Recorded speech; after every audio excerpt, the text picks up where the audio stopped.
Olá, começa agora mais um programa do Pod Vinhos, um programa sobre vinhos. E hoje a gente tem aí a presença ilustre do enólogo Fernando Hausi, da vinícola Franco Italiano. Mas antes de mais nada, não deixe de seguir a gente nas redes sociais, no Instagram, no YouTube, liga lá o sininho, acompanha aí todos os episódios. Bom, grande Fernando, obrigado pela presença. Eu que agradeço, é um prazer aí estar conversando mais uma vez sobre vinho. Ah, que bom. Bom, você é o enólogo da Franco Italiana, é um projeto aqui do Paraná, né, em Colombo, né? Isso, a Franco Italiana ela fica na cidade de Colombo, né? A cidade de Colombo é a maior colônia italiana do estado do Paraná. É uma colonização muito antiga da região do Vêneto, né? Que tem bastante imigrantes italianos, né? E junto a essa migração também veio uma família francesa. Né? Ah, que legal. E essa família francesa colonizou onde é a Franco Italiana hoje, né? Que legal. E junto à agricultura tinham também a fruticultura e elaboração de vinhos como forma de subsistência, né? E também como estratégia de venda já conforme foi passando as gerações. Que bacana. Né? E as gerações foram passando, né? O casal Dirceu e Ivone se encontraram, né? E um descendente francês, outro descendente italiano, né? Ambos faziam vinhos, né? E daí decidiram formar a Franco Italiano. Que legal. Hoje já são a quarta geração. Já. Quantos anos mais ou menos tem ali a vinícola? Os imigrantes chegaram em 1878. Meu Deus, é tempo, hein? É bastante tempo. Nossa, né? Tinha muita diferença de hoje. O Colombo chegou a já ser o maior produtor de vinho nacional, né? Olha só. Teve a primeira cooperativa vinícola do Brasil, foi na cidade de Colombo. Então tem uma história muito forte com uva, né? Sendo que a rodovia principal, que é a rodovia que liga até o centro de Colombo, chama-se Rodovia da Uva. É, né? Tradicional Rodovia da Uva, verdade. Existe uma grande festa lá, que é a Festa da Uva, que acontece sempre no mês de fevereiro. Que bacana. Só que, obviamente, que como Colombo faz parte da região metropolitana, né, a cidade cresceu, né? A cidade cresceu. Sim, e urbanizou a cidade, e vários fatores foram fazendo com que a viticultura fosse declinando. Né? Dentre eles a mão de obra que era dos italianos, né? Ela começou a ser bem produtiva para alimentar Curitiba, né? Curitiba começou a se povoar, né? Virou uma capital grande e precisava se alimentar, né? E os imigrantes começaram a ver uma renda na produção de alimentos, né? E começaram a colocar mais o foco nisso, não necessariamente nas uvas. E também a indústria do chuchu, né? A indústria começou a usar chuchu, né? como base de várias matérias-primas, né? E a demanda desse produto subiu. E os italianos tinham os girais, né? Em forma de latada, que a gente chama do mundo dos vinhos, né? Para a produção da uva. E começou a ser mais rentável plantar chuchu. Né? Que uva, olha que coisa. E então o vizinho tinha lá a gente chama de giral, né? Um giral de chuchu, e o cara tinha um giral de parreira, por exemplo. Né? E o cara ganhava mais dinheiro que ele. Ele falava, não, vou plantar chuchu também, né? Olha que coisa. E isso começou a se difundir na cidade. E na época se plantava muito a uva Tercine, Agra, Isabel. Isso, as uvas de mesa, até hoje, né? Ainda são cultivadas, né? Mas naquela época era 100%, né? Não tinha outras variedades de uva naquela época. Sim. Né? Era 100% as uvas de mesa, né? Hoje em dia que a gente tem variedades, né, viníferas, né, que são outro estilo de plantação, que daí já é espaldeira, né, muda totalmente, né? Totalmente o perfil. Só veio há 60 anos no Brasil as uvas vitiviníferas. Nossa, né? O Brasil é muito novo, né, se for ver, né? É um bebê, falando mundialmente de vinhos. Né? Muito legal. O Céu acho que provou muito desses vinhos aqui, né? Sim, Eu também, né? Eu comecei a tomar vinho assim. O vinho de garrafão? É o garrafão, isso também muito, meu Deus. Quem nunca, né? E aí sempre teve o foco na produção de vinhos de mesa, né? Dos vinhos das variedades americanas, né? Poucas, né? Então aquele ramo que o imigrante trouxe na mala, né? E colocou na terra e tal, infelizmente isso não é muita verdade, né? Porque as variedades italianas não conseguiram se desenvolver devido à tecnologia agronômica que tinha naquela época. Sim, muita observação, né? Bota na terra. E a questão também, né, de umidade um pouco diferente, estações do ano bem diferentes da Europa, né? Altitude, tipo de solo, tem várias questões ali que é complicado. Então as variedades americanas se desenvolveram e elas vieram por uma migração americana vinda por São Paulo, né? Incrível, né? É São Roque, né? Não necessariamente São Roque, veio pelo litoral paulista, né? E eu não tenho bem certeza por onde ela passou em São Paulo. Sei que ela de São Paulo ela chegou no Paraná, né? Do Paraná ela acabou se difundindo por outras regiões. E ela se desenvolve bem, né? Ela se adapta bem, né? Sim. Por isso que acaba tendo uma facilidade, né? De se desenvolver em outras áreas. No sul do país, sim. Já em situações de pólen invertida, como a gente vê no centro-oeste, agora novos microclimas aqui do país, já tem essa variedade que a gente chama de Bordeaux Terci, né? Que é a variedade típica da região de Colombo, ela não conseguiu se desenvolver muito bem, mas a região mais onde tem um ciclo único de inverno, aqui do Paraná até o Rio Grande do Sul, ela vai muito bem. E você vinificava essas uvas? A Tercia, Bordeaux? Sim, vinificamos até hoje, inclusive. Continua ainda? Sim, ainda temos uma tradição, né, de vinificação dessas uvas. Porém, hoje a Franca Italiana tem uma outra visão já na linha de vinhos finos. Né? Que o Brasil culturalmente, né, consome muitos vinhos coloniais aí, né?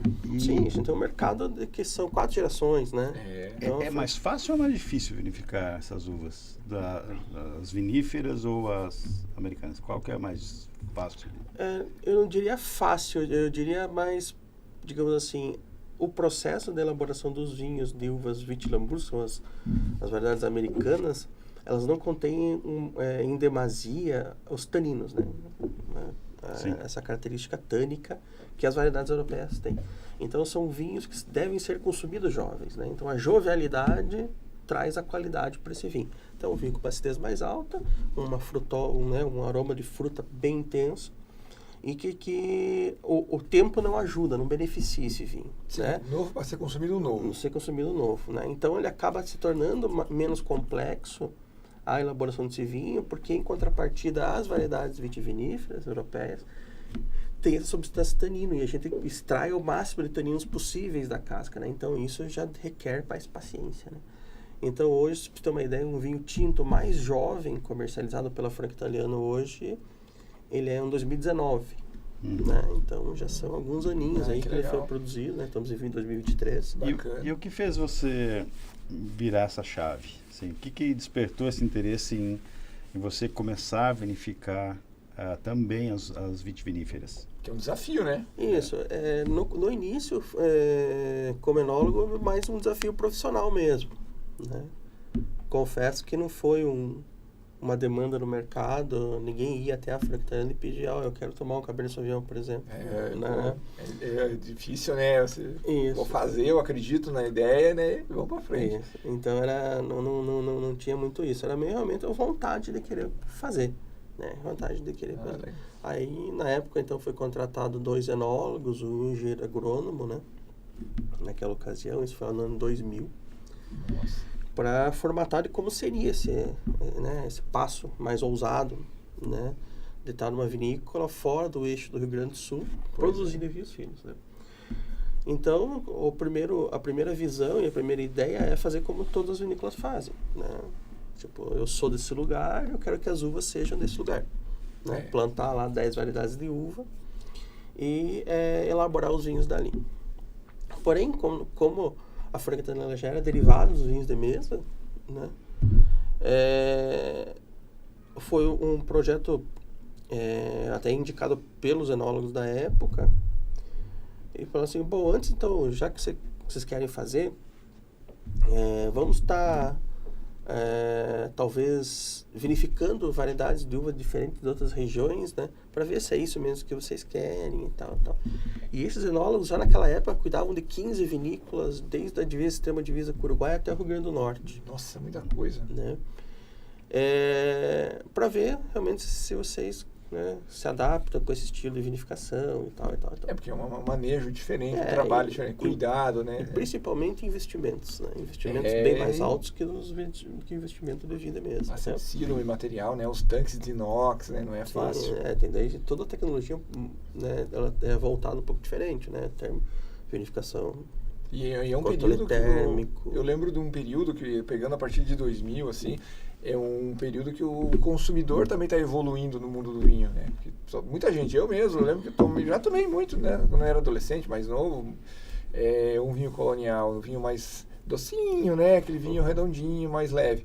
Hoje não, a gente vai acostumando a tomar, vai aprendendo a tomar, né, vai adaptando o paladar da gente com vinhos mais secos, vinhos com o tanino, que o tanino, né, o pessoal que está começando, está entendendo, o tanino ele dá aquela sensação mais seca no paladar, dá uma sensação de peso maior, né, dá um vinho mais encorpado ou menos encorpado, né, que a gente tanto gosta hoje no mundo do vinho, mas não é uma coisa assim que você do dia para a noite aprende e adora, né, então a gente vai acostumando o paladar, né. Então... É assim como pimenta, né? Começa com uma pimentinha mais leve e vai aumentando o degrau, né? Assim como cerveja, às vezes quando a pessoa começa a tomar cerveja artesanal, né? Começa a tomar uma com menos lúpulo e vai encorpando até apreciar os taninos da mesma maneira, né? Uma evolução também que se pega do consumidor para aprender a tomar, né? A consumir o vinho seco, né? De viníferas, né? Exatamente. E nesse início da elaboração, né, de vinhos vitiviníferas, né, de vinhos finos, né, a gente começou a realmente elaborar com uvas de outros fornecedores. Aí, no caso, naquela época tinha, existe até hoje, né, no nosso consultor, Pedro Galina, que ele tinha um hectare lá de vinho de Cabernet Sauvignon. Ele falou, não, vamos começar então com esse meu hectare aqui. E aí que foi que fez o primeiro vinho, né, daquele hectare de Cabernet Sauvignon, reduzindo a produtividade. Isso foi na safra de 2005, né? Nossa! E coincidiu em 2005 ser uma grande safra no Brasil. Que legal! E foi daí que surgiu o Censurato. E o Censurato, por sinal, o nosso amigo que está aqui hoje, né? Veio junto hoje prestigiar o nosso... E aí, identificamos, né, numa reunião de enologia, que seria um pouco utópico chegar em qualquer região do Brasil, do mundo, plantar 10 variedades de uva e imaginar que daríamos 10 grandes vinhos. Né? Países menores conseguem ter um pouco de identidade com uva, né? Malbec, vai lembrar da Argentina, Carmener, Uruguai, Taná, Uruguai, Carmener, Chile, né? O Taná, Uruguai, Sauvignon Blanc, Nova Zelândia, Syrah, Austrália, o Brasil, né? O Brasil é um desafio, né? Um país continental que tem vários microclimas dentro do próprio país, né? Como é que você vai dizer assim que existe a uva do Brasil? É Isabel. Não é. Não é? Não é. Porque a Isabel plantada na região da Serra Gaúcha, ela é uma Isabel totalmente diferente da plantada no Mato Grosso. Olha que coisa. Que é diferente do Goiás. É diferente, uma coisa incrível, né? Entendeu? Então, se ela fosse emblemática em todas as regiões, eu até concordaria. Mas não. Mas de forma alguma. Né? Vou mais longe. O Paraná teria condição de ter uva do Paraná? Essa é uma pergunta que eu ia fazer. Se eu plantar um Cabernet Sauvignon hoje aqui em Colombo e plantar um Cabernet Sauvignon em Cascavel, com certeza vai ser diferente do outro. Diferente. Mas é o mesmo clima? Não tem nada a ver uma coisa com a outra. E engraçado que não é só uma coisa assim parecida ou uma coisinha, não. Eles parecem uvas diferentes, de tão diferentes que ficam, né? A personalidade muda totalmente, né? Totalmente. Então, naquela época a gente decidiu, não, calma, vamos manter os ânimos mais calmos e vamos vinificar com várias regiões. E essa estratégia foi dando certo e foi mantida até hoje. Que eu acredito que é o grande diferencial da Franca Italiana hoje. Ela não se refém de um microclima. Isso é... Né? E nosso poder de inovação, ele é contínuo. Né? Então, para ter uma ideia, nós estamos agora em 2023, né? Então, essa ideia veio lá no 2000, né? Com o primeiro vinho feito em 2005. E agora em 2023, agora no mês de setembro, a gente vai receber a primeira uva da Chapada Diamantina da Bahia. Que massa! Isso é muito legal. Né? Então, eu vou ter condição, de repente, de fazer um vinho com uvas da Chapada Diamantina, com a uva lá de Santana do Livramento, que é divisa com o Uruguai. Eu vou ter duas matérias-primas, que eu posso fazer um vinho varietal daquele microclima, ou eu posso fazer um vinho brasileiro cortado entre os dois microclimas. Então, eu tenho ferramenta, eu tenho condições de inovar, sendo tão difícil inovar no mundo dos vinhos. Não é fácil. É uma vez no ano. Só você falar isso, deu aquela ansiedade de provar um vinho diferente desse, que tem uvas da Chapada Diamantina, né? Isso, então hoje a gente tem extrema divisa com o Uruguai, Serra do Sudeste, que a gente está bastante intensidade lá. Divisa em Santa Catarina e Rio Grande do Sul, que é ali da região do Vacaria, né? Vacaria ali tá crescendo muito, né? A produção, qualidade. Qualidade de algumas variedades, né? Em uma ou duas variedades cada microclima no máximo, né? A gente elege as variedades que a gente realmente acredita que legal. naquele microclima. Hoje, estava lembrando daquele primeiro Cabernet que você lançou em 2005 para agora, você tem quantas linhas? Você tem espumantes, já tem o tinto, tem branco. Aí temos vários. É muita coisa, né? Cresceu bastante, é muito legal. Tem o Chardonnay fantástico, os espumantes champenoises, né? Tudo fermentação em garrafa, é incrível, né? Bem diferenciado, assim, ó. Censurato, então. Inclusive, eu lembro do Censurato, eu lembrei de uma coisa interessante. Primeira vez que eu ouvi falar da franco-italiana foi por causa de uma premiação do Cabernet que ele ganhou de nível nacional, né? Como o melhor Cabernet do Brasil, né? Sim. Esse foi mais recente, foi agora em 2019, né? Ele ganhou como melhor Cabernet Sauvignon brasileiro em 2019 e 2020. Eu achei que tinha sido até antes, até. Não, esse, acho que o primeiro foi com a safra 2005, que foi em 2008, que ele ganhou um concurso internacional que o Brasil cedia a cada 2 anos, né? Ah, que legal. Que participaram naquela época 890 amostras de 12 países, né? Hoje esse concurso já está encostando em quase 2.000 amostras de vinho. Meu Deus, é muita coisa, né? E ele ganhou medalha de ouro naquela época, que né? top, né, Brasil? E até por isso que veio depois o nome de Censurato e tal, né? Então veio depois desse... Não vamos deixar passar. Estou curioso para provar. Vamos fazer um test drive, né? Vamos provar aqui o Censurato Cabernet Sauvignon. Esse aqui é o... Meu Deus, deixa eu achar aqui. 2018. Eu já provei outros vinhos o bicho aqui. Que você vinifica. É muito interessante. Inclusive o Fábio falou de um Pinot também, que eu acho que até ganhou uma premiação também, né? Sim, a gente ganhou com o Pinot Noir, foi em 2020 também, né? Foi com... agora deixa eu me lembrar qual foi aquele que acontece no Rio de Janeiro. Rio de Janeiro? Me perdi. Do Marcelo Copelo e tal. Sei qual que é. Eu também não me recordo o nome, mas eu sei. Foi medalha de ouro também. Né? Então, às vezes existem alguns concursos, né, que fazem a premiação dos vinhos que atingem uma nota de medalha de ouro, né? Existem alguns concursos que, além da medalha de ouro, ele também elege os campeões da categoria, né? Sim. Então, no caso do 2019-2020, como foi o caso do Censurato nesse episódio, ele ganhou campeão da categoria Cabernet Sauvignon nesses anos 2019-2020. E também o nosso espumante Cuvée Extra Brut, Chardonnay e Pinot, com 36 meses sobre as leveduras. Que legal. Em 2019, ele também ganhou Sabre de Ouro no concurso nacional de vinhos espumantes, né? Então, é um concurso muito acirrado, porque hoje o Brasil produz os melhores espumantes do mundo aí. E é exigente, né? O pessoal tem muita amostra boa ali, né?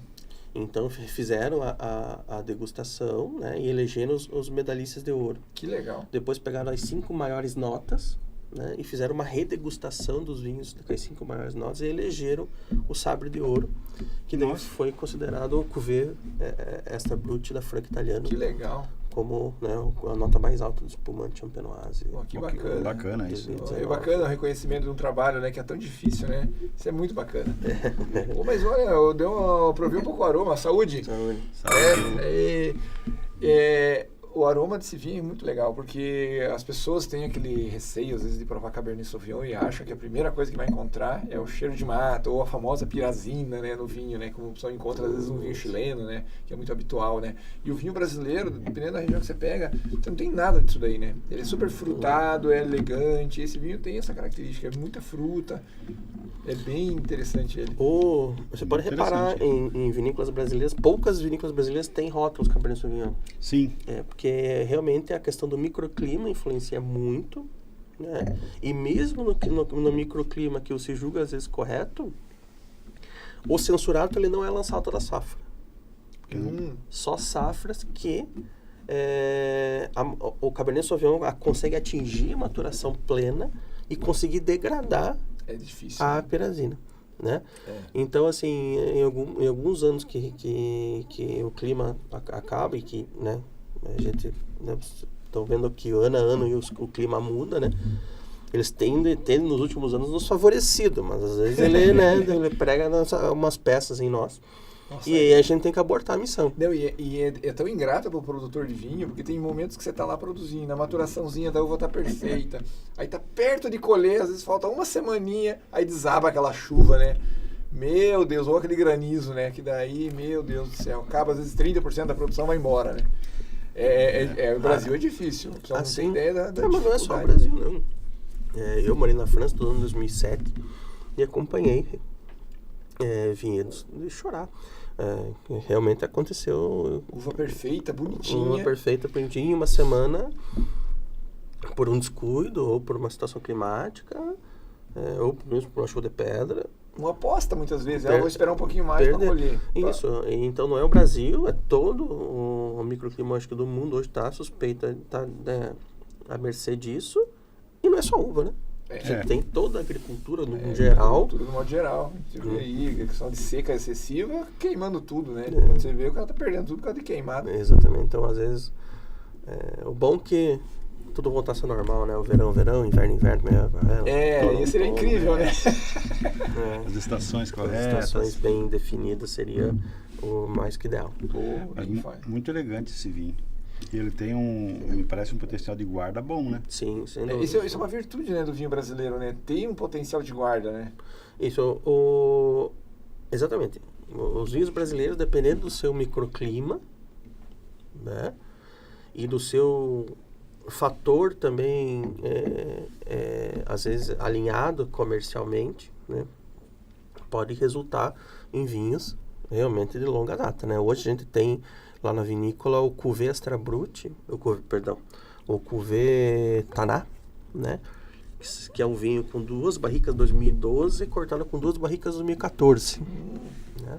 Então é um vinho que 50% dele já tem mais de 10 anos, né? O outro 50% tem 9 e o vinho ainda continua vivo. Né? Mas o microclima unido com o processo, né? Onde a gente não teve a ousadia de extrair esses taninos durante a fermentação e também ter a paciência de aguardar eles evoluir, resultar no grande vinho de guarda. Essa relação de guarda, ela está muito também definida não só, às vezes, no fator climático, mas também e do solo, principalmente. Mas também está muito ligado no fator comercial do vinho. Às vezes, nessa ânsia de cada vez o consumidor querer beber vinhos de melhor qualidade num preço mais acessível, o enólogo ele tem que atender essa demanda, né? Então, o que acontece? Então, numa fermentação onde ele poderia ousar, né, e fazer um vinho para 10, 15 anos de guarda, deixar que o vinho atingisse 12, 13% de graduação alcoólica em contato com a casca, extraísse todos esses taninos que dariam longevidade, ele toma a decisão, não, quando chegar em 3, 4% de graduação alcoólica eu vou sacar ou termovinificar, que é uma coisa muito usual hoje aqui na América do Sul, né, as termovinificações. Explica para o pessoal entender um pouco a termovinificação. Então, a termovinificação, como é que é o processo natural do vinho, né? O processo natural do vinho é você esmagar as uvas e deixar as uvas em contato com a casca, né? E a fermentação, e o suco da uva vai extraindo os componentes hidrossolúveis, né? Que são as antocianinas e tal, na coloração. E, posteriormente, startado a fermentação, inicia a extração dos componentes álcool-solúveis, né? Que aí incorpora-se realmente os taninos do vinho, etc. Então, você imagina que quando você esmagou ali a uva, né? Ela está com 0 graduação alcoólica, né? E aquelas leveduras vão transformando os açúcares em álcool e vão gerando alcoolicidade. Aquela alcoolicidade vai extraindo, né, as características das cascas. E quanto mais alcoólico ele ficar, mais ele vai extrair. Né? Então, gerou lá 2% de graduação alcoólica é o nível de extração. 5% de graduação alcoólica é outro nível de extração. 14% de graduação alcoólica, outro nível de extração. Só que quanto mais você extrai os taninos, maior cadeia tânica tem o vinho, consequentemente esse vinho mais precisa envelhecer mais tempo. E um dos maiores custos do vinho hoje é o envelhecimento. Tempo, né? Fica muito tempo guardado, é investimento parado, né? Exatamente. Vou dar um exemplo do censurato que a gente está degustando aqui. Ele é o Safra 2018, né? Então, você imagina que a vinícola fez 2018, fez 2019, fez 2020, fez 2021, fez 2022, fez 2023 e está vendendo 2018. Nossa, é tempo, hein? Né? Então, muita coisa. Então, esse custo financeiro da operação, ele agrega muito custo aos vinhos. Então, a termovinificação veio para dar uma acelerada nesse processo. Então, é extraído apenas termicamente. O que significa? Você vem, esmaga a uva e ela passa por um duto de calor, né, controlado com enzimas pectolíticas, onde vão fazer a extração ali por temperatura. Que aí o enólogo regula, se ele quer 40 graus, 50 graus, 60, 70 graus Celsius, né, dependendo da variedade de uva, e faz essa extração já rápida e, consequentemente, já retira a casca do processo e fermenta o líquido separado. Então vai ser um líquido totalmente tinto. Isso né? não prejudica uma elevação de temperatura dessa? Você não perde muito aroma, muitas características de sabor que estariam presentes numa fermentação tradicional? Não, assim, um vinho elaborado termovinificado, ele fica diferente de um vinho fermentado de forma natural. Uhum. Eles são distintos, né? Uhum. Eles são distintos. Mas por que pareça, os termos vinificados são mais frutados. Olha que coisa. Porque depois Como a gente encontra esses vinhos frutados hoje, né? Essa antocianina... Agora todo mundo vai provar vinho em casa, vai ver termovinificado. Né?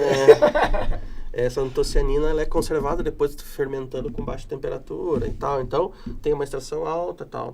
E nós, a Franca Italiana, não usamos termovinificação na vinícola, né? Usamos só fermentação natural. Mas é uma demanda. Confesso a você que nunca conheci um enólogo que diz assim, nossa, eu amo fazer vinho termovinificado. Né? Quem exige disso é mais o consumidor. Sim. É mais o consumidor. Atendendo o mercado, né? Até nesse sentido, no dia a dia, né, do trabalho com vinho, a gente recebe muitas perguntas, muitas dúvidas das pessoas. Até queria dizer se você, né, tem alguma dúvida a respeito de qualquer assunto sobre o vinho, pode mandar para a gente trata essas dúvidas aqui, a gente responde de alguma forma, ou chama até algumas pessoas aqui para participar com a gente, que consigam responder e abordar certos assuntos que são do teu interesse, do interesse que você aí que está nos assistindo. Mas umas dúvidas que o pessoal me pergunta, às vezes é o seguinte, que você já respondeu uma parte, né? Mas o vinho, ele é fermentado com a casca? Sim, é fermentado com a casca, né? Mas quanto tempo ele fica com a casca e quanto tempo ele fica vinificando realmente, fermentando? Existe várias características, digamos assim, várias possibilidades. Mas normalmente, quanto tempo o vinho fica vinificando com a casca e quanto tempo ele fica depois vinificando e fermentando até você encerrar o processo de fermentação? Bom, isso, como eu disse, depende de vários fatores, né? Do que o enólogo desenhou para aquele vinho, né? Então, eu vou dar um exemplo do censurado do vinho que a gente está degustando aqui, né? Então, esse vinho, né, ela passa por uma desengaçadeira que separa a parte lenhosa dos grãos, né? Então, a parte lenhosa é expulsa do processo e os grãos são levemente rompidos e conduzidos para o tanque. Esse tanque, ele é inertizado com gases inertes, né, para que não sofra nenhum processo de oxidação, e é ligado ao equipamento de temperatura para realizar um processo que alguém já deve ter lido nas cartas, né, nas fichas técnicas de vinho, maceração carbônica ou maceração fria, né? Que significa que o mosto, o suco da uva, em contato com a casca, fica em contato com o gás carbônico numa temperatura baixa para que as leveduras não desenvolvam. Isso é para a extração dos componentes dos solúveis. Então, o censurato, ele fica ali de 5 a 8 dias, mais ou menos, fazendo esse processo de maceração carbônica. Posteriormente, é desligado o equipamento de frio. Quando a temperatura chega próximo aos 10 graus, são inoculados de leveduras para que exista uma fermentação, né? Então, essas leveduras são extraídas da própria uva, né, separadas, as leveduras da própria uva, só que só leveduras do bem, que produzem alcoóis bons, né? E adicionado ao vinho, e ali inicia esse processo de fermentação. No caso do censurato, nós deixamos que ocorra a fermentação completa, até a tua alcoolicidade, seja 13, 14, 14,5. Legal. Então, ele vai, para atingir essa fermentação bem, ele vai demorar aí uns 10 dias aproximadamente.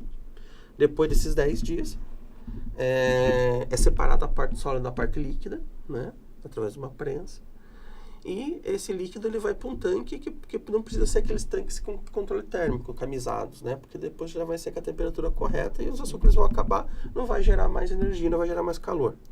E aí o vinho fica repousando para que aconteça a fermentação malolática, que é uma fermentação entre ácidos, né? Uma briga ali entre o ácido málico e o ácido lático. E aí que vem a mágica do vinho, né? Existem vinhos mais teimosos para fazer a fermentação Você é obrigado a dar um empurrão, né? malolática, e existem vinhos não que ou fazem durante a fermentação, ou a hora que você trasfega, que separa a parte sólida líquida, ele já emenda, já faz, né? E outros vinhos mais teimosos, né? Principalmente vinhos assim que a gente faz no mês de abril, por exemplo, né? Que logo em seguida já vem o inverno, né? A temperatura baixa. A temperatura mais baixa complica um pouco.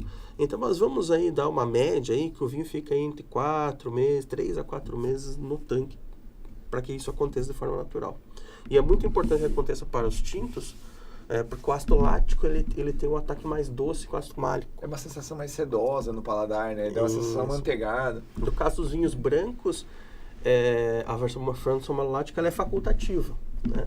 Já no caso dos vinhos tintos, ela é meio que obrigatória. Senão ele vai ficar muito seco, muito... Isso, Isso guarda mesmo para amansar o vinho, né? Exatamente. E aí depois você pode decidir se aquele vinho vai ficar no inox ou vai para barrica. No caso, o censurato dele vai para barrica, né? Para barricas novas, de carvalho francês e carvalho americano, né? E fica estagia lá por 18 meses, né?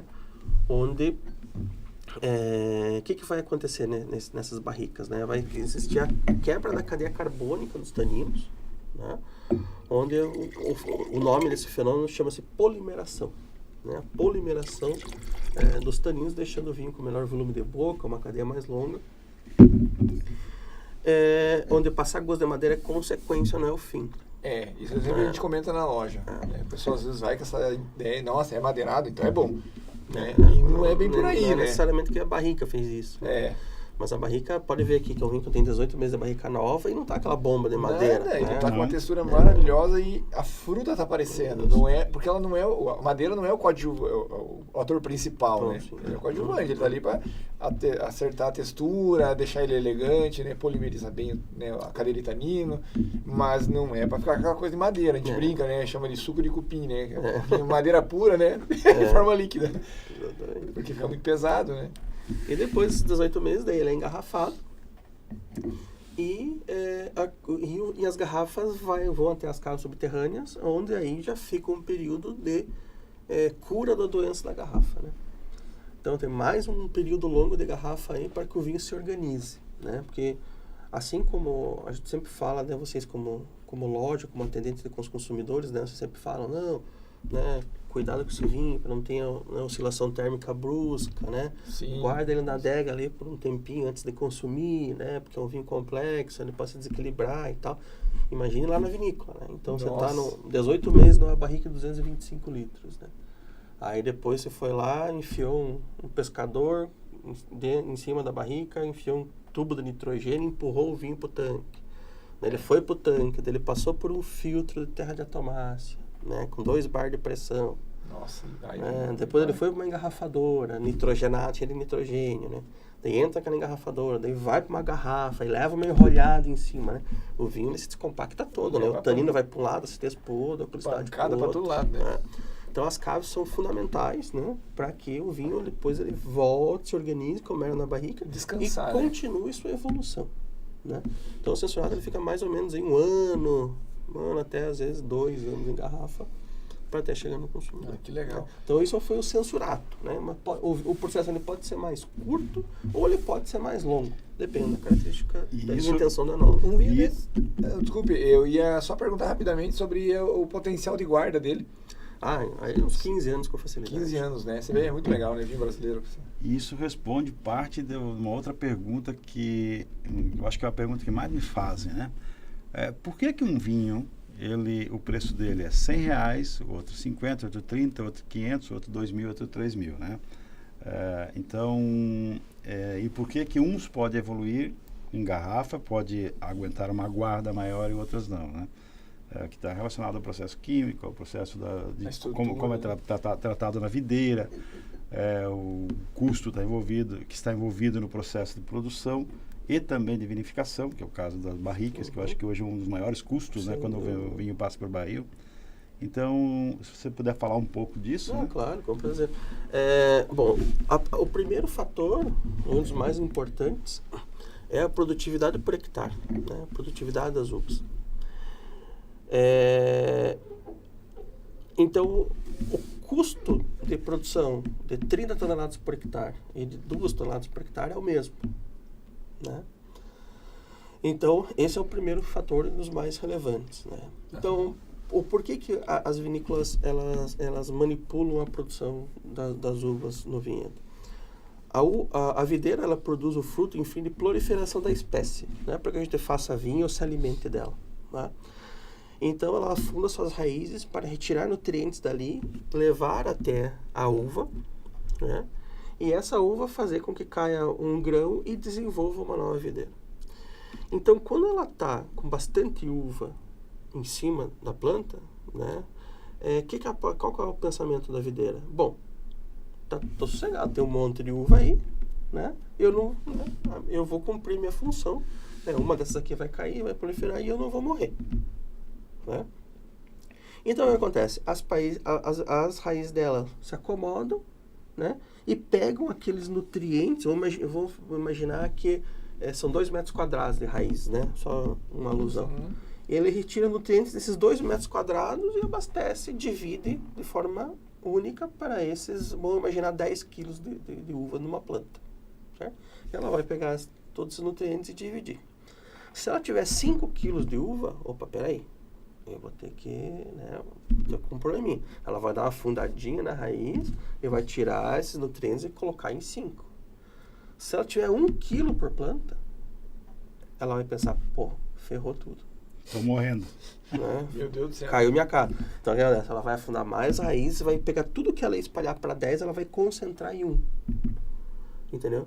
E aí sim conseguir fazer vinhos mais concentrados e mais longevos, consequentemente, caso seja decisão do enólogo, mas normalmente quando os vinhedos têm essa redução de produtividade, normalmente é a intenção dele fazer isso mesmo, né? Então, por isso que nós temos essa diferença, né? Às vezes relativamente de custo num vinhedo que produz 2 toneladas por hectare, num vinhedo que produz 30 toneladas por hectare, né? Então, pegar os vinhos reservados da vida aí, nunca passa pela cabeça de um consumidor que teve controle de produtividade ou coisa assim, né? Realmente é a produção extensiva de uva, porque realmente tem que diminuir o custo, porque tem que ser mais barato, volume, né? Mais barato na ponta, né? E depois tem o processo interno da vinícola, que vai decidir se esse vinho vai ser um vinho que busca longevidade, e ele sabe que ele vai ter um consumidor, né, que está disposto a pagar por isso, então ele vai fazer uma fermentação completa, né? Então ele vai utilizar barricas, né? E tal, e aí tem o volume de custo de barrica, né? Porque independente onde seja, né, produzido, existem lugares do mundo onde as barricas são mais baratas, outros mais caros, mas para cada realidade é um custo realmente alto, porque as florestas de carvalho americano, o francês, o húngaro, o esloveno são pequenas, né? Uma madeira demora às vezes 30 anos, né? Ela se renova, mas também não é numa velocidade tão grande, né? Exatamente.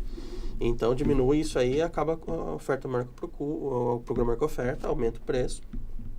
Então tem esse custo e consequentemente depois o custo financeiro. Uma curiosidade, uma barrica padrão, né, 225 litros para se fazer o vinho, a barrica bordaleza. A barrica usada aqui custa em média quanto? Em dólar, né, que você paga uma barrica dessa? A francesa é em euro, né? Então custa em torno de 1.700 euros. Nossa. Uma francesa e em torno de $1.200 em uma americana. Nossa. Para fazer as 300 garrafas de vinho. 225 dividido por 0,750 dá 300 De garrafas. cara você tem que diluir isso ali. Vai ter que diluir no custo, garrafa, né? Então não é fácil, né? Então acaba agregando, né, no custo. Né? Sim, a gente utiliza as barricas 3 vezes, né? Sim. Então é diluído nessas 3 safras, mas com uma proporcionalidade muito maior no primeiro uso. Né? O primeiro tá toda a magia, né? Toda o que você procura ter, né, do vinho, vai passar na primeira barrica. Né? Não, imagine, não é bem assim também, porque se não já imaginou lá os grandes vinícolas da Itália, né, com seus foodre e tal, como é que se fariam, né? Seria mais, não é tão assim também. Mas, obviamente que quando você vai colocar um vinho numa barrica de primeiro uso, Você tem que saber que aquele vinho tem potência para suportar a barrica virgem, né? Que vai ter toda a microoxidação em cima daqueles taninos, né? Então, você pegar um vinho leve de tanino e colocar na barriga de primeiro uso, a barriga atropela o vinho e, em vez de micro-oxigenar, ele vai oxidar aquele vinho, né? Então, tem que tomar cuidado. Essa oxigenação é o ataque do oxigênio em cima das cadeias moleculares que compõem o tanino. Basicamente tanino. Basicamente tanino. Porque o tanino é o primeiro elemento, né? O primeiro elemento, quando o oxigênio vai agir no vinho, quem segura... Porque o tanino é um antioxidante, né? Quem faz a barreira do oxigênio são os taninos. Eu costumo comparar tanino com guarda-chuva. Né? Porque não acontece na taça, né? Quando você coloca um vinho aqui e tal, poxa, nossa, esse vinho tá fechado. Por que esse vinho tá fechado? O tanino veio e colocou um guarda-chuva de canto a canto aqui e tá segurando o oxigênio. Ninguém passa, né? Daqui ninguém passa. Tá aguentando a pancadaria. Daí quando você vem chacoalha a tua taça e tal, você vai quebra incorporando, barreira, né? O guarda-chuva começa a se perder ali, quebra o guarda-chuva, daí começa a passar um pouquinho do oxigênio, daí o oxigênio vai começar a agir no éster, que vai liberar eu costumo o pensar processo nele de oxidação. Eu costumo pensar ele como uma oxigenação, uma oxidação controlada, que você passa dentro da taça aqui. Sim, que você vai provando, vai atingindo níveis de complexidade maior justamente pelo ataque do oxigênio. Então, é uma maneira de ter um controle ali de todas as propriedades, né? Eles vão vindo por camadas, né? Vão aparecendo. Isso, né? Por isso que assim, às vezes, nossa, que vinho elegante, tal, um vinho complexo, ou, esse é um vinho de meditação e tal. São vinhos que tem tanino suficiente, né? Para quando você abrir a garrafa ele ser na metade da garrafa ele ser outro, e no final da garrafa ele ser um vinho totalmente diferente, né? Porque acontece, esses taninos foram segurando, como você falou, foram segurando a onda ali e foram apresentando o vinho de forma devagar. Quando você coloca um vinho assim na taça e ele já é exuberante demais, de forma excessiva, assim, você pode contar que meia hora acabou. Esse dia eu provei Vira uma água, né? Que é um espanhol, né? E ele não durou 25 minutos. E era explosivo no início, não há muito aroma, muito agradável no paladar, só que em 25 minutos ele sumiu o aroma, não existia mais tanino, não existia mais gosto de nada. Ele morreu, é um vinho que morreu ali no ataque, o ataque não aguentou o ataque por mais de 25 minutos. Mas é comercial, né? O famoso vinho comercial, né? Isso é uma coisa que a gente avalia na loja, a gente prova os vinhos, né? Porque tem muito vinho legal, mas também tem os sacrifícios, que é bem isso, é um vinho que você, nossa, que explosivo, daí de repente o vinho já começa a ficar insípido. E porque... Essa que eu acho que é a palavra correta, porque não sobra nada. E o pessoal pergunta, né? Mas eu tenho que decantar todos os vinhos? Qualquer vinho que eu vou beber eu vou ter que decantar ou não? Ou quais? Não existe uma regra. Você tem que conhecer cada vinho e ainda tem situações que você tem que conhecer a safra, né? Porque uma safra, ele é mais intenso. Ele deu um produto mais intenso ou com maior acidez, o tanino mais persistente do que outras, né? Isso, exatamente. É por isso que é legal, às vezes, até quando comprar um vinho na Vinho Noble. Vai ter o Fábio lá que, tipo assim, vai dar esse suporte, né?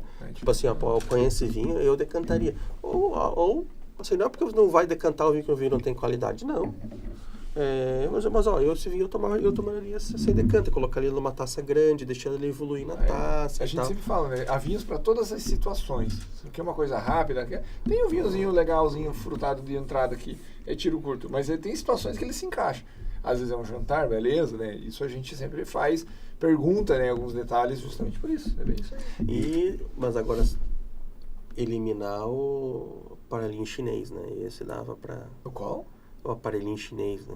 Como que é o aparelhinho? Explique para nós. Chinês, o super oxidação, aquele que você aquele... coloca aí. É verdade, aquele bagulhinho, é verdade. O pessoal vende aquele aerador de vinho. Aerador. É um bicão, né? Coloca no bico, ele fica batendo vinho, né? Meu Deus, parece um liquidificador aquele negócio. Né? E vai batendo vinho, espancando vinho e jogando na taça aquilo. Meu Deus do céu. Aquilo é uma agressão, né? É uma agressão. Então, acho que a decantação, ela tem que pôr que você coloque no decanter, você dá uma girada no decanter, deixa a camada do oxigênio agir nos taninos, né? Que ele seja gradativo, na taça mesmo, né? sempre procurar tomar o vinho numa taça com um volume legal, porque aquele micro-oxigenador, aquele mega oxigenador lá... O tido oxigenador, na verdade, é um espancador de vinho. O vinho não gosta dessa movimentação brusca, então. Não. Nem na... Quer dizer, como você explicou, né? Quando você está fazendo o processo de vinificação, você é obrigado a fazer a trasfega, a mudança de... digamos assim, você precisa tirar do barril e colocar numa garrafa, né? Digamos, um processo final. Isso aí você é obrigado a movimentar ele, mas, digamos, depois que ele está na garrafa, ideal é que mantenha-se ele, então, com a menor movimentação possível. Desde o início, né? Se a gente for pensar hoje nas arquiteturas mais modernas de vinícola hoje, né? Vamos dizer que um enólogo fosse fazer uma vinícola do zero hoje em dia, em 2023, né? Já se desenharia a vinícola por gravidade. Que é o caso justamente que para Santa Catarina, né? evitar qualquer... A Vila Francione foi feita assim já no passado, né? Sim. E hoje em dia... Não, hoje em dia não, né? Esse é um conceito de sempre no rompimento, né? Então hoje a gente tem as bombas peristálticas, né? Que elas giram numa rotação bem devagar, que nem fosse uma câmera de pneu de bicicleta, assim, onde o vinho passa ali dentro, ele vai empurrando de forma bem gradativa, bem delicado, né? Para não agredir o vinho. E as induções, né? Por exemplo, lá nós induzimos por nitrogênio, né? Porque não passa numa bomba e não incorpora oxigênio. Então a gente, por mais que a gente bata o vinho de um lado para o outro, ele não tem o oxigênio ali para sofrer oxidação. Infelizmente o nosso programa está acabando, mas ele vai ter uma continuação. Fica ligado que no próximo programa a gente vai ter aí continuação desses assuntos tão interessantes do mundo do vinho.